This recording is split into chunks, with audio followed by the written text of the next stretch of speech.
Hello, good evening. कैसे हैं सब? मैं फिर आ गई हूँ एक वीडियो के साथ। और हालांकि ये कोई ऐसा कोई मैंने टॉपिक नहीं लिया है, मैं पहले ही बता दे रही हूँ। तो बस नॉर्मल बातें करेंगे। बातों में मैं आज कुछ स्टोरी भी सुनाऊंगी। मैं सोच रही हूँ कि मैं ऐसी कोई स्टोरी जो मैंने पहले कभी मैं पढ़ी थी या फिर चीज़ें मैंने स्टोरीज बहुत पढ़ रखी है, सुन रखी हैं, तो मैं कोई स्टोरी शेयर करती हूँ। लेकिन मेरी स्टोरी में कोई ना कोई मोरल जरूर होता है। मेरी स्टोरी बिना मोरल की कभी नहीं होती है। और बाकी मस्ती चलती रहती है। आजकल ऐसा कौन है जो सिंगिंग डांसिंग या फिर मस्ती नहीं करता, मस्ती मजाक नहीं करता। वो सब करते हैं लोग। लेकिन छोटी सी एक मोरल स्टोरी है। मेरे पापा मुझे सुनाते हैं वो स्टोरी। जब भी वो मुझे समझाते हैं या फिर कुछ चीजें होती है, जब मैं परेशान होती हूँ कुछ होती हूँ, तो मुझे समझाते हैं, तो मैं वो एक मोरल स्टोरी छोटी सी सुनाना चाहती हूँ। क्या होता है कि एक बार एक संत होते हैं, महात्मा होते हैं एक। तो वो जा रहे होते हैं, तो देखते क्या है, वो नदी एक बह रही होती है। तो वहां पे एक बिच्छू बिच्छू होता है, जो कि किनारे से चलता चलता वो नदी के पास चला जाता है और वो डूबने लगता है नदी में। बिच्छू नदी में डूबने लगता है। तो चूंकि वो महात्मा थे, और वो क्या करते हैं, बिच्छू को बचाने की कोशिश करते हैं। बिच्छू को बचाने के लिए वो करते क्या है कि वो एक पत्ता लेते हैं और सोचते हैं कि इस पे बिच्छू आ रहा है, तो किसी तरह। तो वो क्या करते हैं कि जैसे ही वो पत्ता लेते हैं और उसको हाथ से पकड़ के बिच्छू को पत्ते पे रखते हैं, तो वो बिच्छू ने डंक मार देता है। और बिच्छू ने डंक मार देता है, उसके बाद वो उनके हाथ से छूट जाता है बिच्छू। और वो फिर से उसे पकड़ते हैं और उसे पत्ते पे रखते हैं कि इसको किस तरह इसकी जान बचा ली जाए। तो लेकिन बिच्छू फिर से हाथ में के साथ से छूट जाता है और वो पानी में गिर जाता है। तो होता क्या है कि जो उसके आसपास लोग होते हैं, संत के आसपास और या उसके शिष्य होते हैं, तो वो बोलते हैं कि महात्मा जी, वो बिच्छू है, वो काटेगा आपको। अब वो बिच्छू है, उसका स्वभाव है काटना, और वो आपको काटेगा, तो आप उसे छोड़ दीजिए तो अच्छा है। तो महात्मा, आपको पता है महात्मा क्या जवाब देते हैं?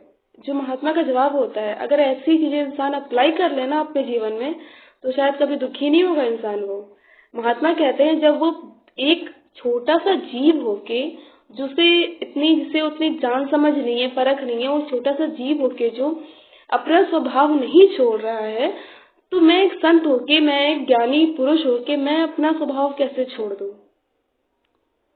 संत का स्वभाव होता है सेवा करना, संत का स्वभाव होता है लोगों की रक्षा करना, संत का स्वभाव होता है लोगों का भला करना। और एक मरते हुए जीव को मैं छोड़ दूं पानी में मरने के लिए, और वो अपना स्वभाव, जो कि उसका स्वभाव है कि उसे काटना है, ये उसका स्वभाव है। समझ रहे हैं चीजें? समझाती हूँ थोड़ा डिटेल में। वो उसका स्वभाव है काटना है, और वो लगातार वो चीजें कर रहा है। लेकिन ये क्या कर रहा है, मैं एक संत हूँ, तो मैं अपना स्वभाव कैसे छोड़ूं? तो 2-3 बार ऐसे कोशिश होती है, ट्राई होता है, और वो उससे बचाने की कोशिश करते हैं। और हालांकि वो आखिरी रूप से उसे बचा ही लेते हैं। उसको पत्ते पे रख के जब वो रवाना कर देते हैं, तो ये जो चीजें है ना, छोटी छोटी, ये छोटी छोटी स्टोरीज है। जब आप भी अगर कुछ परेशान होते होगे या नहीं, तो कोई ना कोई आपको ऐसी चीजें बताता होगा, आपको मोटिवेट करने के लिए या फिर आपके मन को शांत करने के लिए आपको ऐसी चीजें बताता होगा।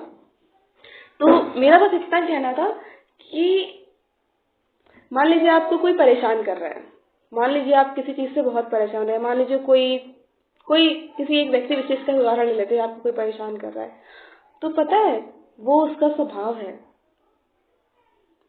वो उसका स्वभाव है। और अगर आपको अपना स्वभाव चेंज करना है, और अगर आपको सही रहना है, आपको परेशान नहीं होना, तो उसके लिए आपको अपना स्वभाव चेंज करना पड़ेगा। आप उस व्यक्ति का स्वभाव नहीं चेंज कर सकते, क्योंकि वो उसका नेचर है। मुझे भी चीजें बहुत परेशान करा है। ऐसा नहीं कि मैं कोई परफेक्ट थोड़ी ना होके आई हूँ। मैं मतलब ऐसी बातें बोलती हूँ, तो इसका मतलब ये थोड़ी ना कि मैं बिल्कुल मुझे सब आता है और मैं सब बिल्कुल अप्लाई करती हूँ अपने पे। ऐसा नहीं होता है। लेकिन चीजें क्या होती है कि अगर इंसान ट्राई करे, तो अपने जीवन में बहुत कुछ बदल सकता है। धीरे धीरे करके, कोशिश करके अपने जीवन में बहुत कुछ बदल सकता है। तो एक छोटा सा एग्जाम्पल था, केवल एक स्टोरी थी, मोरल स्टोरी, जिसको अगर आप अपने ऊपर अप्लाई करने की कोशिश करें, तो सेम वैसे ही जैसे कि एक चींटी होती है, वो अपना घर लगातार बनाती है, चींटी अपना खाना लगातार ले जाती है, और उसे लगातार डिस्टर्बेंस भी होता है, बहुत सारी चीजें होती है, लेकिन वो लगातार अपना काम करती रहती है। और जैसे कि एक मकड़ी होती है, वो अपना जाला लगातार बनाती है, उसका घर बहुत बार टूटता है। तो हम लोग तो इंसान, हमारे तो केवल इमोशन से हर्ट होता रहे, हमारा घर कम से कम, घर भी मतलब भगवान ना करे ऐसा हो, लेकिन हर चीज में कहते हैं ना, जो इंसान प्रयासरत रहता है वही आगे बढ़ता है। तो बस एक छोटी सी मोटिवेशन थी, प्रयासरत रहना है मतलब रहना है। ऐसा नहीं है कि आप बीच में किसी चीज को छोड़ के भाग जाओ इसलिए कि आपको कोई परेशान कर रहा है, या फिर आप किसी चीज से हट रहे हो, किसी से परेशान कर रहे हो, तो उससे भाग के कोई फायदा नहीं मिलने वाला। ये सब छोटी छोटी चीजें हैं।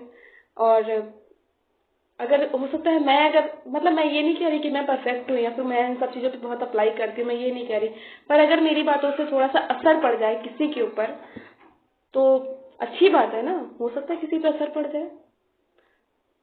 बस यही छोटी छोटी चीजें हैं मोटिवेशंस की। और वो एक बहुत पुराना सा दोहा था, सबको याद ही होगा। मुझे दोहे बहुत सारे याद है, ये मैं पहले बता रही हूँ, इसीलिए मैं अच्छी हूँ। दोहे मुझे बहुत सारे याद है, क्योंकि मैं एक वीडियो में बता चुकी हूँ कि मुझे हिंदी बहुत पसंद है। तो एक दोहा, फिलहाल इस दोहा सबको पता होगा। करत करत अभ्यास ते जड़मति होत सुजान, रसरी आवत जात ते सिल पर पड़त निशान। फिलहाल आप सबको पता होगा, फिर भी बता देती हूँ कि अभ्यास करते करते एक जड़मति, यानी कि एक ऐसा इंसान जिसको बिल्कुल बुद्धि ना हो, वो भी बुद्धिमान हो जाता है अभ्यास करते करते। और जिस तरह से, ठीक उसी तरह से, जिस प्रकार कुआं होता है, पता है गांव में कुआं होता है, तो और हम लोग, शायद आपने किया हो कि रस्सी से खींचते थे हम लोग बाल्टी को, या फिर किसी भी, किसको क्या बोलते थे, कमंडल, हमारे यहाँ कमंडल बोलते थे। तो रस्सी से हम लोग खींचते थे उसको। तो होता क्या है कि जब रस्सी लगातार कुएं पे, यानी कि वो एक पत्थर होता है, कुएं का पत्थर होता है जिसपे जो है रस्सी जाती है बार बार, और उस पे निशान पड़ते हैं। तो उस पे क्या होता है कि उस पे इतने गहरे निशान हो जाते हैं धीरे धीरे करके। तो ये सोचो, जब एक पत्थर, मतलब रस्सी कितनी मुलायम है और एक पत्थर पे निशान पड़ सकते हैं, तो फिर अभ्यास से बहुत कुछ हो सकता है। वो भी तो अभ्यास का ही नतीजा है, रस्सी बार बार जा रही है उस पे, तो उस पे निशान पड़ रहे हैं। ऐसे ही आप अभ्यास करते करते बहुत आगे निकल सकते हैं। चीजें छोड़िए मत बीच में, अगर आप कर रहे हैं तो करते रहिए, करते जाइए। कोई कितना भी रोके टोके, कितना भी आपको अड़चने आए, बीच में परेशानियां आए, पर वो चीजें आपको नहीं छोड़नी है जब तक आप उसमें सफल नहीं हो जाते। कहा जाता है कि वो बच्चा जिसके बारे में ये कहानी है, जिसने, जो पढ़ने में बहुत ही बेकार था, उस कहा जाता था कि जो उसके शिक्षक थे उन्होंने कहा था कि तुम्हारे हाथ में पढ़ाई की रेखाएं नहीं है। तो पता है उसने क्या किया, कि पत्थर से चीर ली थी अपनी रेखाएं। उसने कहा था कैसे नहीं है, मैं खुद बनाऊंगा रेखाएं। और वो बच्चा आगे चल के बहुत बड़ा संत बना था। मैं श्योर नहीं हूँ, लेकिन जहां तक मुझे याद है संत वाल्मीकि वही बने थे। तो यही सब बातें हैं, मोटिवेशन के लिए ये सब चीजें होती है। वैसे चीजों पे अगर किसी पे इफेक्ट पड़ता है तो बहुत अच्छी बात है, अगर कोई अपने जीवन में इसको उतारता है। और ये सब चीजें होगी मोटिवेशन के लिए। और चलो थोड़ी सी कॉमेडी भी हो जाए। अब बिना कॉमेडी के रीता वर्मा कैसे जा सकती है ना। दोहे हैं कुछ, सुनाओ कॉमेडी वाले। एक कॉमेडी वाला दोहा था, आपने एक दोहा सुना होगा, ऐसी वाणी बोलिए मन का आपा खोए, औरन को शीतल करे आपहु शीतल होए, है ना। ये था।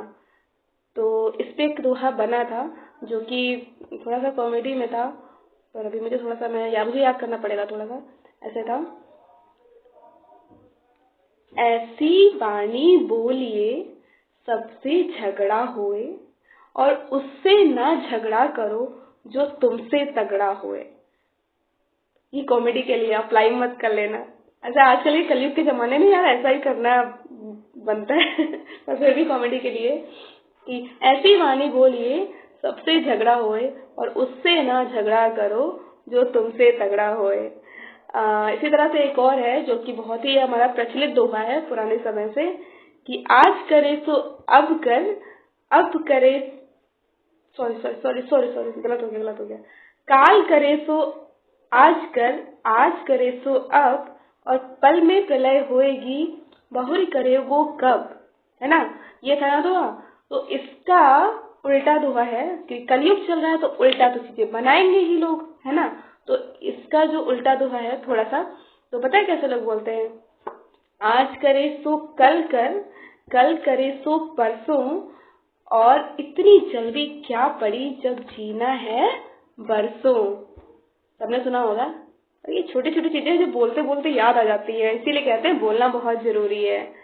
आप बोलो, दुनिया बोलेगी। आप बोलो तो दुनिया साथ देगी आपका। चलो, हो गया, चलें। एनर्जी आई कुछ? ऐसे खुद बहुत पड़े रहते हो आप लोग। मस्त रहा करो। चलो चलते हैं। बाय। Good night.